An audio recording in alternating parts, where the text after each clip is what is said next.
गीता अमृतम में आप सभी का स्वागत है। तो हम आ गए हैं भगवत गीता अध्याय 6 श्लोक क्रमांक 18।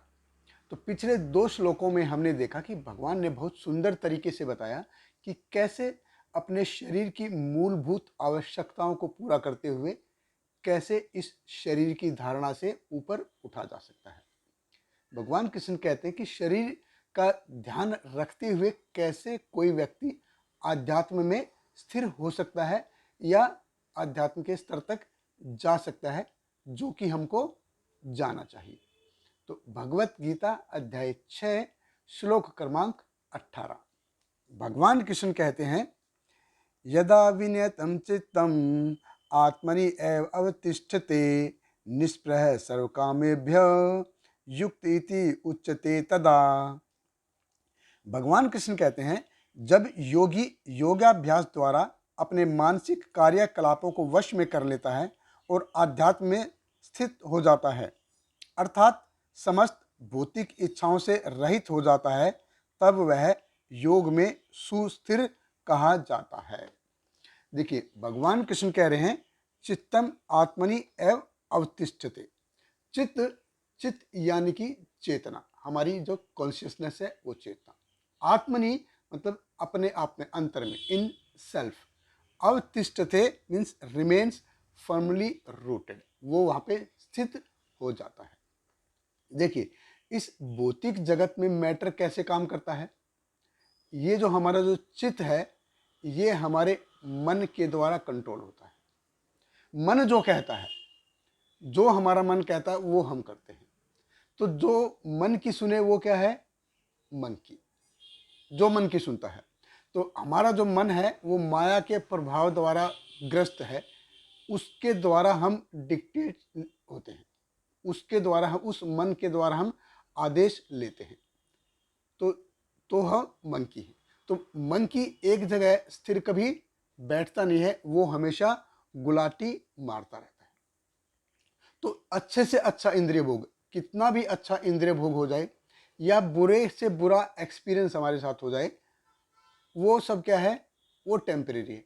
और ये इस बात को सब अच्छे से जानते हैं, फिर भी कोई भी इंद्रिय भोग देखते हैं तो उसकी तरफ हम आकर्षित हो जाते हैं। भगवान कृष्ण कहते हैं, आत्मनि एव अवतिष्ठते। तो जब हम मन से आदेश लेना बंद करते हैं, तो हम मन से आदेश लेना कब बंद करेंगे, जब हम शरीर का ठीक से ध्यान रखेंगे, अपने शरीर का। तो अदरवाइज जब तक हम अपने शरीर का ठीक से ध्यान नहीं रखेंगे, तब तक हमारा मन यही सोचता रहेगा कि क्या हो रहा है, कैसे हो रहा है। जैसे कोई व्यक्ति सपोज एक दिन में 100 रुपये कमाता है, उसकी पत्नी है, 2 बच्चे हैं, तो वो कहाँ से हरे कृष्णा करेगा।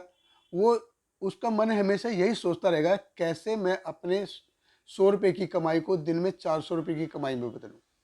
उसका मन यही सोचता रहेगा। तो जो व्यक्ति 500-700 रुपये दिन में कमाता है और जिसकी इच्छाएं कम है, वो फिर भी थोड़ा सोच सकता है कि हरे कृष्णा कर लिया जाए। तो जो 100 रुपये कमाएगा, नेचुरली है कि वो आध्यात्म की तरफ जाएगा नहीं, वो अपना भौतिक जो शरीर है, भौतिक जो जरूरतें हैं, उसको पूरा करने में ही लगा रहेगा।